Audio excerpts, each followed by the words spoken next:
O que a Lei Geral de Proteção de Dados influencia para os provedores de internet?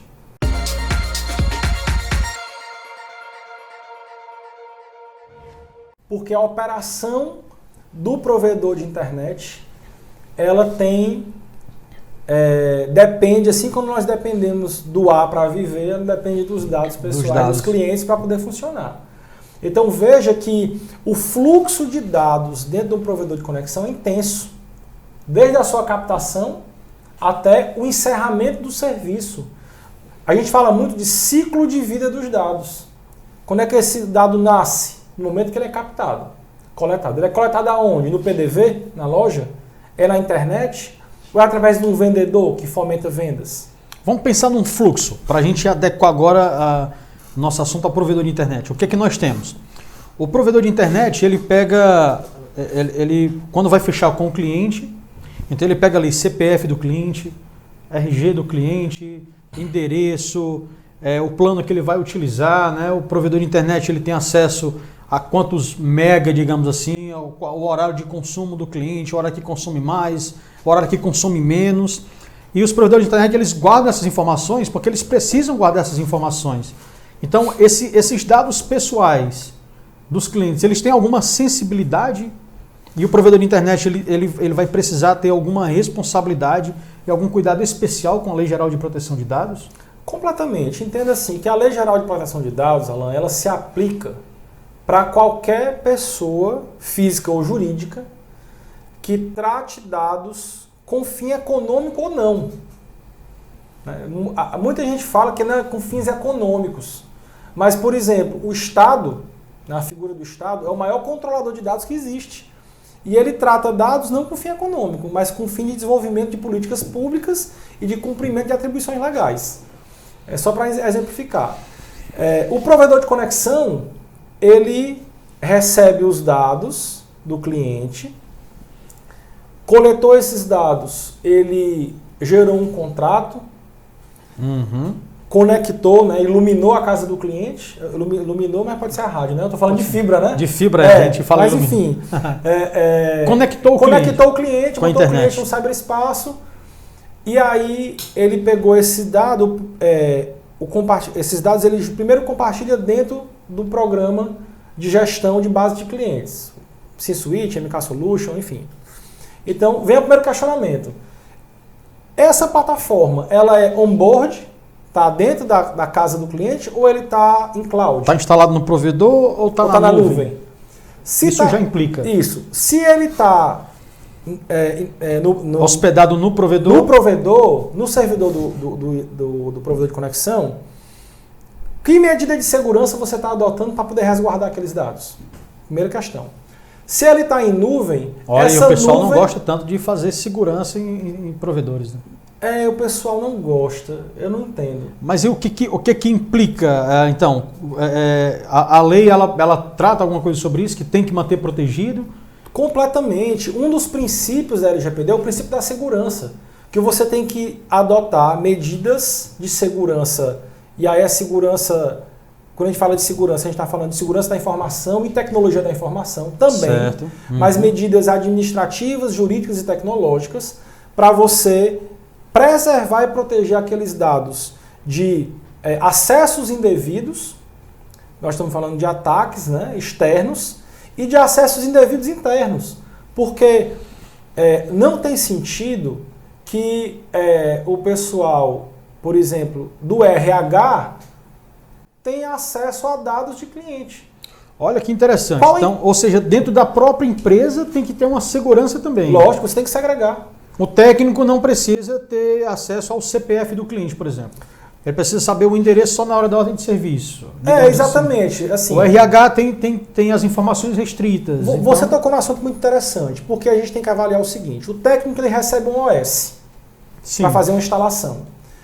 A gente tem que avaliar a necessidade dele ter o CPF do cliente para poder fazer uma instalação. Isso tem que ser avaliado dentro da operação. Princípio da minimização dos dados. Não trate dados que você não precisa. E se utilizar, isso tem que estar escrito e respaldado para se um dia precisar. E tem que estar justificado. Porque um dia a ANPD vai bater na sua porta e vai lhe perguntar por que você está usando esse dado. Qual a importância de você usar o CPF? Eu não estou dizendo que não é importante, estou usando aqui um exemplo. Qual a importância de você usar esse dado para fazer uma instalação? Você não precisa só do endereço e do nome do cliente, não é suficiente? Tem que avaliar. Se for necessário, a gente tem que justificar.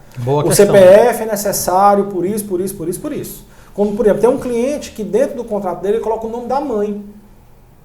O nome da mãe? Por que não o nome do pai? Ele fala assim, não, o nome da mãe porque tem muitos homônimos. Então o nome da mãe é que vai distinguir. Eu disse, tá, razoável. Vamos analisar. Justificou.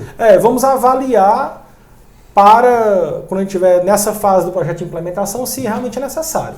Tá? Mas a gente tem que entender isso, qual a necessidade. Então é uma medida de segurança que você tem que adotar. Porque no servidor, se os dados estão ancorados no servidor, existe log de acesso para a gente saber quem foi que acessou aqueles dados. Aquela base de dados estruturada, ela está segregada, por exemplo, da base do RH, porque não tem sentido o RH ter acesso aos dados daquele cliente. Já talvez o setor financeiro de cobrança tenha, se ele não for terceirizado, se for interno. Né? Tá na nuvem, ok, não, tá na nuvem. Boa, e se a nuvem... Vou te dar esse gancho aqui, que eu sei que você quer falar sobre isso também. Se a nuvem tiver no Brasil, é uma situação. E se o provedor tiver, digamos, a fim de dar uma economizada boa, aí acha um servidor lá no Oriente Médio, que é mais barato para ele hospedar o serviço dele. Isso implica em quê? Já que está saindo do Brasil esses dados. Se esses dados estão saindo do Brasil, você está fazendo um tratamento fora do Brasil, está ocorrendo um compartilhamento internacional de dados. Compartilhamento internacional de dados.